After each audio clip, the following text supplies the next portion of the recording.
দিয়েছেন ইসলামী আন্দোলন বাংলাদেশের সংগ্রামী সিনিয়র নায়েবে আমির, বৈষম্য বিরোধী ছাত্র আন্দোলনের ছাত্র জনতার অন্যতম অভিভাবক মুফতি সৈয়দ মোহাম্মদ ফয়জুল করিম শাইখের চরমায়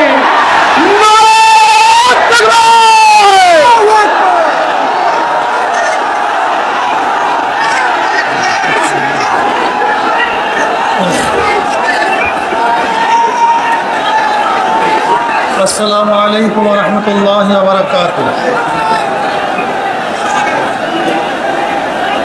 নাহমাদু ওয়া নুসাল্লি আলা রাসূলিহিল কারীম। আম্মা বা'দ। আউযু বিল্লাহি মিনাশ শাইতানির রাজীম। বিসমিল্লাহির রহমানির রহিম। ওয়া তিলকাল আইয়ামু নুদাবিলুহা বাইনান নাস। সাদাকাল্লাহুল আলিয়্যুল আযীম। আল্লাহুম্মা সাল্লি আলা মুহাম্মদ ওয়া আলা আলি মুহাম্মদ। ইসলামী আন্দোলন বাংলাদেশ কর্তৃক আয়োজিত আজকে সমাবেশের সভাপতি আমাদের শ্রদ্ধাভাজন আমির হযরত পীর সাহেব হুজুর চরমনাই দামাত বরকাতুল আলিয়া, কেন্দ্রীয় নেতৃবৃন্দ সহ সকল স্তরের জনগণ ভাইয়ের আমার, বৈষম্য বিরোধী আন্দোলনের মাধ্যমে আমরা আবার স্বাধীনতা পেয়েছি। আপনাদের কথা মনে রাখতে হবে, আজকে যে ভূখণ্ডে দাঁড়িয়ে আছেন এই ভূখণ্ড কিন্তু একবার স্বাধীন হয় নাই। একবার আমরা ব্রিটিশদের বিরুদ্ধে আন্দোলন করেছিলাম স্বাধীনতার জন্য। সেই আন্দোলনের দাবি কি ছিল? ন্যায্য অধিকার। ব্রিটিশ মুসলমানদের বিরুদ্ধে, এদেশের মানুষের বিরুদ্ধে জুলুম অত্যাচারের স্টিম রোলার চালিয়েছিল। এই জুলুম থেকে বাঁচার জন্য মানুষ ব্রিটিশদের বিরুদ্ধে আন্দোলন করেছিল, জীবন দিয়েছিল।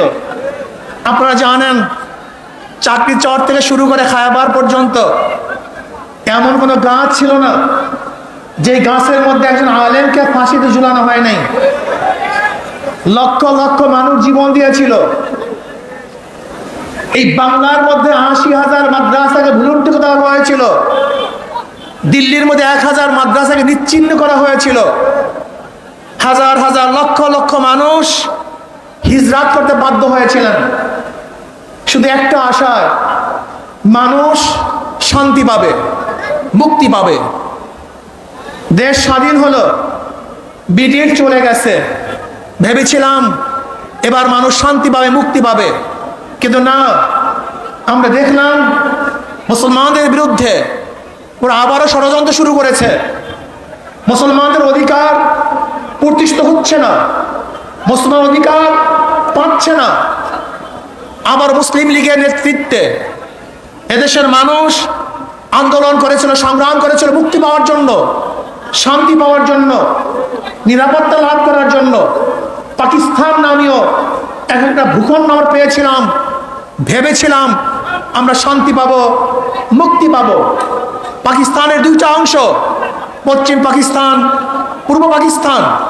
এই পশ্চিম এবং পূর্ব পাকিস্তানের মধ্যে ১৭০০ কিলোমিটার ডিস্টেন্সের মধ্যে একই নামে দুইটা রাষ্ট্র ভাগ হয়ে ভারত থেকে ভাগ হওয়ার কারণটা কি ছিল? একমাত্র অধিকার, একমাত্র শান্তি, একমাত্র মুক্তি। কিন্তু আমরা কি দেখেছি? পশ্চিম পাকিস্তানের লোক আমাদেরকে মুক্তি দেয় নাই, অধিকার ফিরিয়ে দেয় নাই। তারা বৈষম্যতা সৃষ্টি করেছে। চাকরি বড় চাকরি তাদের, ছোট চাকরি আমাদের, ভালো খানা তাদের, খারাপ খানা আমাদের। ভালো পড়বে তারা, খারাপ পড়বো আমরা। আবার মানুষ আন্দোলন সংগ্রাম করেছে বৈষম্যের বিরুদ্ধে, যে না, আমরা সাম্যতা চাই, আমরা প্রত্যেক অধিকার ফিরে পেতে চাই।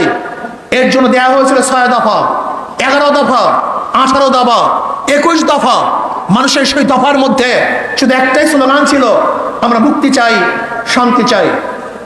এই শান্তি পাওয়ার জন্য মানুষ আবার অস্ত্র ধরেছিল, জীবন দিয়েছিল, রক্ত দিয়েছিল। মানুষ এদেশ থেকে বিদেশে পালাতে বাধ্য হয়েছিল শুধু একটা আশায়, মানুষ শান্তি চায়, মুক্তি চায়। দেশ স্বাধীন হয়ে গেল হাজারো রক্তের বিনিময়, জীবনের বিনিময়, কিন্তু না, ৭৫ আমরা কি দেখলাম? আমরা দেশের মানুষ যাদের নেতৃত্বে এদের স্বাধীন হয়েছিল তাদের বিরুদ্ধে আন্দোলন করেছে, সংগ্রাম করেছে।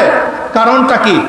মুক্তি দিতে পারে নাই, মানুষের অধিকার ফিরিয়ে দিতে পারে নাই, বৈষম্যতা রক্ষা করতে পারে নাই, সাম্যতাকে প্রতিষ্ঠিত করতে পারে নাই। মানুষ আবারও আন্দোলন করেছে, আবারও সংগ্রাম করেছে।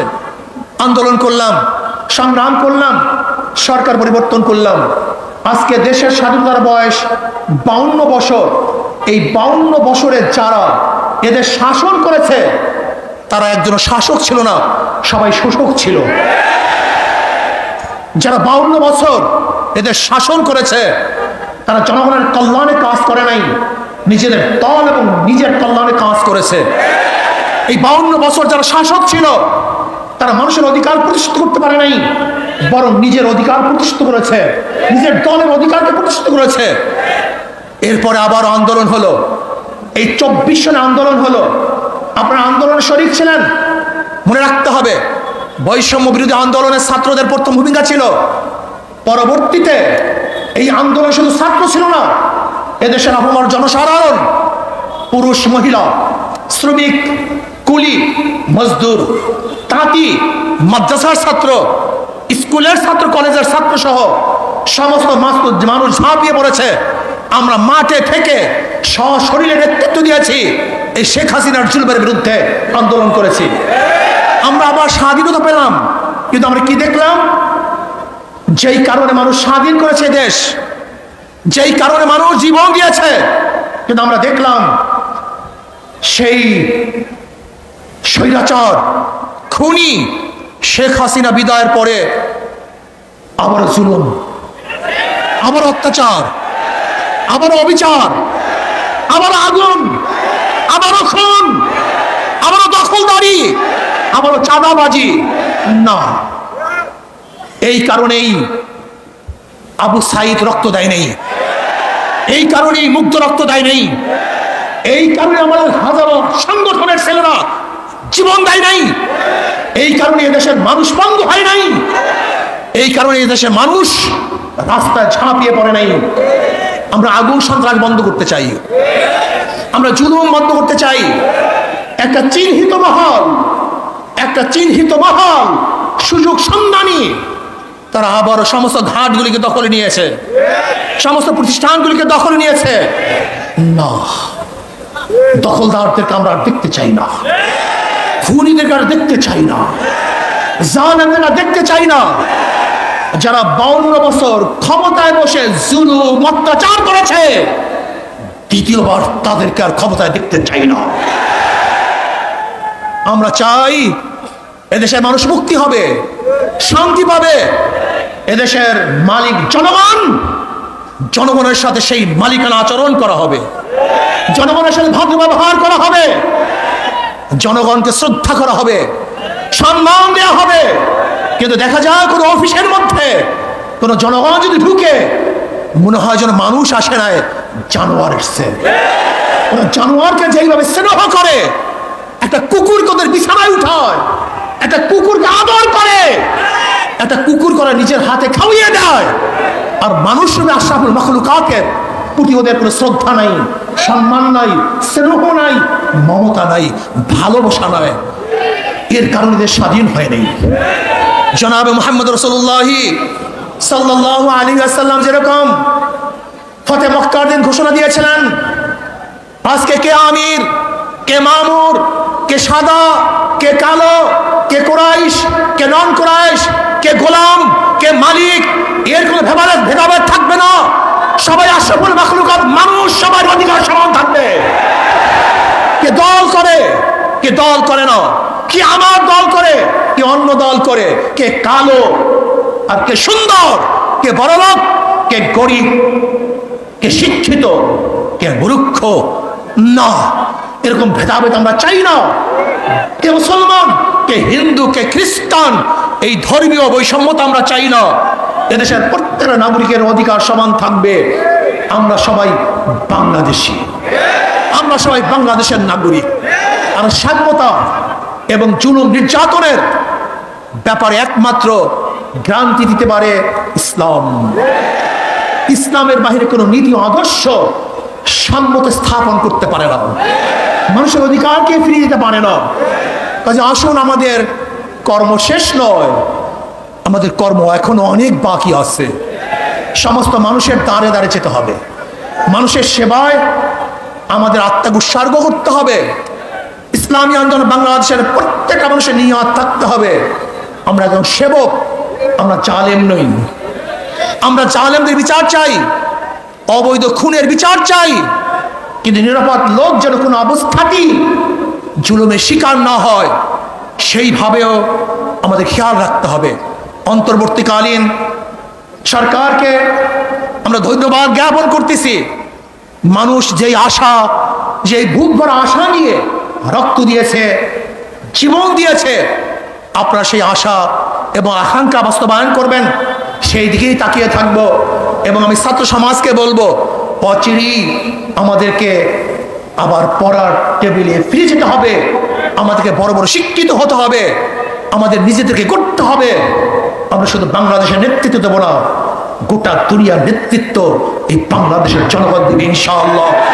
আল্লাহ আমাকে এবং আমাদের সবাইকে সেই যোগ্যতা সম্পন্ন নেতৃত্ব তৈরি করার, নেতৃত্ব অর্জন করার তৌফিক দান করেন। দেশকে শান্তি রাখেন, আগামী ইসলাম হুকুমাত কায়েম হবে সে আশা প্রত্যাশা নিয়ে অপেক্ষায় আছি। আল্লাহ পাক যেন সেটা দেখার তৌফিক দান। যেরকম একবার বলেছিলাম, আল্লাহ যেন শেখ হাসিনার পতনের সেই অবস্থান চোখে দেখার তৌফিক দান করেন। আজকে আমরা বলেছি, আল্লাহ যেন আমাদেরকেও সেই ইসলাম হুকুমাত চোখে দেখার তৌফিক দান করেন। আসসালামু আলাইকুম।